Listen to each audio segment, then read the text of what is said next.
स्वागत छ। हामी निकै महत्त्वपूर्ण समाचार लिएर उपस्थित भएका छौँ। कृपया अन्त्यसम्म साथ दिनुहोला। देश विदेशका घटना परिघटना, देशभित्रको राजनीतिक परिस्थितिको बारेमा निकै महत्त्वपूर्ण समाचार लिएर आएका छौँ। अन्त्यसम्म साथ दिन नभुल्नुहोला।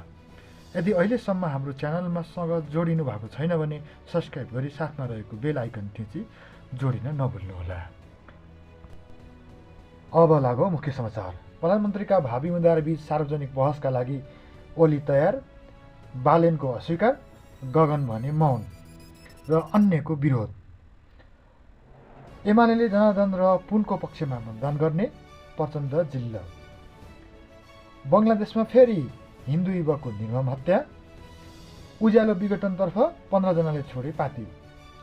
जनताबाट तिरस्कृत भने नेताबाट पुरस्कृत, संसदमै मत चोरी, सर्वसाधारणको के होला, निर्वाचनमा चुनौती, राष्ट्रिय सभाको थप अपडेट।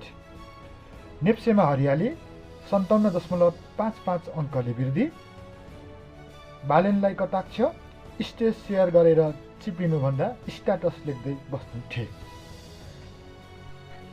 प्रधानमन्त्रीका भावी उम्मेद्वारबीच सार्वजनिक बहसको लागि ओली तयार। नेकपा एमालेका अध्यक्ष केपी शर्मा ओलीले भावी प्रधानमन्त्रीको रूपमा अघि सारिएका उम्मेद्वारहरूबीच सार्वजनिक बहसका लागि आफू बिल्कुल तयार रहेको बताएका छन्। च्यासलमा कार्यकर्तामाझ घेरिएर हिँड्दै गरेको अवस्थामा शनिबार पत्रकारहरूसँगको कुराकानीमा ओलीले यस्तो बहसको आवश्यकता उलाएका हुन्। पत्रकारले भावी प्रधानमन्त्रीको उम्मेद्वारबीच सार्वजनिक बहसका लागि तयार हुनुहुन्छ भनी प्रश्न गर्दा ओलीले भने, वास्तवमा प्रधानमन्त्रीका क्यान्डिडेट हुँ भन्नेहरूका बीचमा संवाद कार्यक्रम राख्नु र त्यो एउटा पब्लिक डिबेट, ओपन लाइभ त्यस्तो डिबेट गर्नु आवश्यक छ। उनले किन प्रधानमन्त्री हुनुपर्ने, के गर्नलाई प्रधानमन्त्री हुनुपर्ने आदि कुरामा छलफल हुनुपर्ने कुरामा जोड दिएका थिए। उता सोही प्रतिक्रियालाई प्रस्तावित प्रधानमन्त्री बालेन्द्र शाहले चाहिँ अस्वीकार गरेका छन्। उनले केपी ओलीको त्यो पोस्टलाई व्यङ्ग्य गर्दै आफ्नो फेसबुक अकाउन्टमा लेखेका छन्। नेकपा एमालेका अध्यक्ष केपी शर्मा ओलीको फेसबुक अकाउन्टको पोस्टमा राजसभा वरिष्ठ नेता बालेन्द्र शाहले प्रतिक्रिया जनाएका छन्। उनले लेखेका छन्, पब्लिक डिबेट सम्बन्धी ओलीको पोस्टमा बालेनले प्रतिक्रिया जनाएका हुन्। उनले लेखेका छन्, आफूलाई देश जलाउनेको रूपमा स्वीकारेको ठिकै छ। हुन पनि नेताको घर कता कता छन् तपाईँहरूलाई नै थाहा छ। तपाईँहरूले आफै 23 गते बच्चाहरू मारेको, आतङ्कवाद लुकाउन 24 गते जलाएको हो। आफूलाई आतङ्कवादी चाहिँ कहिले स्वीकार्ने हो, त्यसको पछि कुरा गरौँला।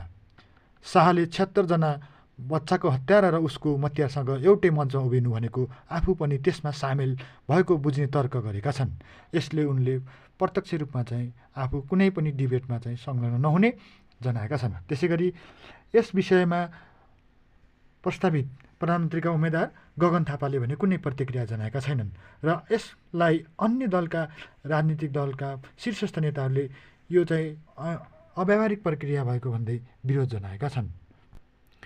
एमाले र पर्लोपाबीच तालमेलको सहमति, जनार्दन र पुनको पक्षमा एमाले मतदान गर्ने सहमति भएको छ। आइतबार दुई पार्टीबीचको तालमेलको सहमति हुँदा एमाले रुकुम पश्चिममा जनार्दन शर्मा र रुकुम पूर्वमा नेकपा उम्मेद्वारका प्रचण्ड विरुद्ध उठेका पर्लोपाका सन्दीप पुनलाई सघाउने भएको छ।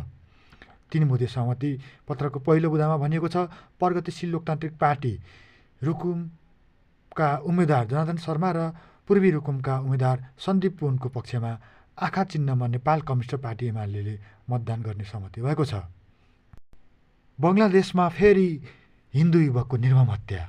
बङ्गलादेशको एक हिन्दू युवकलाई पेट्रोल खनाएर जिउँदै जलाएको घटनाले फेरि एकपटक अल्पसङ्ख्यक समुदायको सुरक्षामाथि गम्भीर प्रश्न उठाएको छ।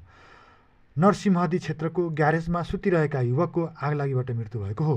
मृत्यु हुने चञ्चल चन्द्र भौमिक रहेको बताइएको छ। वरिष्ठ पत्रकार सलाहुद्दिन शोएब चौधरीका अनुसार यो घटना शुक्रबार राति भएको हो। चञ्चल कोमिला जिल्लाको लक्ष्मीपुर गाउँका बासिन्दा थिए। पिताको मृत्यु भएपछि घरको जिम्मेवारी उनकै काँधमा थियो र उनकी आमा बिरामी र एक भाइ दिव्याङ्ग रहेको बताइएको छ। चञ्चल पछिल्लो 6 वर्षदेखि नरसिंहदीमा रुबल मियाको ग्यारेजमा काम गर्दै आएका थिए। राष्ट्रिय निर्वाचन अनुसार आइतबार भएको मतदानमा एकजना सांसदको मत नै चोरी भएको पाइएको छ। राष्ट्रिय सभा निर्वाचन कार्यालयले दिएको जानकारी अनुसार प्रदेश सभाका 92 जना मध्ये 5 जनाले मतदान गरेनन्, 27 जनाले मतदान गरे। 27 जनाको लिस्टमा राप्रपाका सांसद प्रेमराज थाम्सुहाङ पनि रहेका छन्। परौँ निर्वाचन अधिकृत भीष्मराज परसाईले थाम्सुहाङले मतदान गरेको रेकर्डमा भएको बताएका छन्। तर थाम्सुहाङले भने आफू 3 दिनदेखि काठमाडौँमा रहेको भन्दै मतदानमा सहभागी नभएको बताएका छन्। उनले सामाजिक सञ्जालमा स्ट्याटस लेख्दै राष्ट्रिय सभाको निर्वाचनमा आफूले मतदान नगरेको बताएका छन्। म प्रेमराज थाम्सुहाङ कोशी सभा प्रदेशको हैसियतमा नेतृत्वको उज्यालो विभिन्न सञ्चार